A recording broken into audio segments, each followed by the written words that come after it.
Well, here I am in my garage. This is kind of the only space in the house that was really all mine. And you'll see my motorcycle just shoved over here in the corner. And it has to be shoved over here in the corner like this because how else am I to get a car in here? And the rule was the car goes in the garage. And if it has to put the motorcycle outside, then that's when it's going to happen. Well, I had to work a way around that. So that's where it is.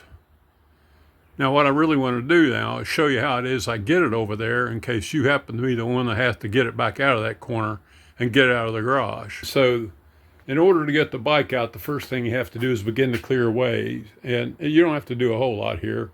If you find it just like this, here's the way you do it. First, you move that stool, that rolling stool out of the way. Now, I'm going to try to do it with my foot here. Well, it just needs to be moved out of the way. Once you have it moved out of the way, then actually you just come around here and kind of grab the bike by the light here to drag it out. See how it's coming out? Now, it's kind of hard to see the whole thing because I can't get far enough away. But once you have it out, see, it comes right on out. And the way that works is on the front, I made up this little dolly, just 4 casters and a few pieces of wood. In the back, I put it on the center stand. And in order to get it on there, you have to jack the thing up. And that's the process I'm going to reverse to show you how to get it off of that so you can get the bike back on the ground and move it. So the first thing you have to do is move the jack, floor jack underneath it. And there's a specific place that you need to locate it. So now I have the jack positioned underneath it, and you'll notice there's a wooden block on there. That wooden block is used so that you cushion it up against the bottom of the engine. And what you need to do is set it so that that block, when it comes up, is behind that bolt. You see, that bolt is actually an engine mount that goes all the way through the other side. And so you have to position it so when you bring the jack up, it's on the other side of it. And once you have it, it'll lift the bike up. Now, before you go any further, there's some other things that you have to make sure are in place. To do, though, is make sure that the bike is in first gear, which it feels like it is. And the way you check that is you kind of make sure the back wheel clunks up against that. You have to do that because when you jack it up, this back wheel sets down on the pavement. And if it's not in first gear, it'll roll and get away from you. As you can see, there's also a strap.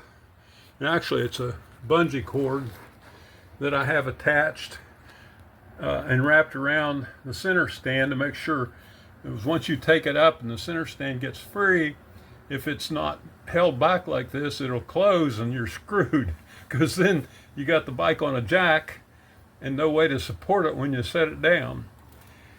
And this is attached to the other side of that bolt. As you can see, you have to make sure that that's all in place before you jack the bike up. So as you can see, we've already got the front wheel elevated a little bit, but you got to get it so that the jack stand or this is off the ground. Now, this requires 2 hands to do this. One is to pump the jack, and the other one is to grab a hold of the handlebar to stabilize the bike until you have it set down on the ground. What you do is you grab a hold of the jack. As you can see, it'll start lifting. Grab a hold of the twist grip here, and you continue to raise the front wheel. If you can see, the back wheel will make contact with the ground. And at that point, a couple more strokes, and the center stand is free of the dolly. You just use the foot to pull that out. Kind of reach around here, pull this one out. You're ready to let it down. Now you notice it's pretty stable. That's the reason why you have to make sure that you put that piece of wood on the stand in the right place. so that you can just, all you have to do is just kind of stabilize it. Begin to let it down, and there it is. It's on the ground.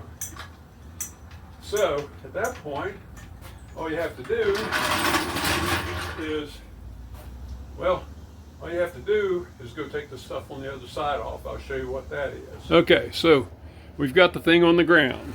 The center stand's on the ground, the front tire's on the ground. But what you have now is a couple of things. First, you want to kick the thing into neutral, and you can do that by hand. You hear that click, and now your back wheel spins. So that's taken care of. Now, this is just a way to protect the engine when you put it up against the wall, so you don't bang it into the wall and end up screwing up the rocker valve train assembly cover. And then the last thing you have to do, and I don't know if you'll be able to see this very well, but you come down here to where the bungee cord is connected, and you just kind of unleash it, come around here, flip it off, well, and then there you are.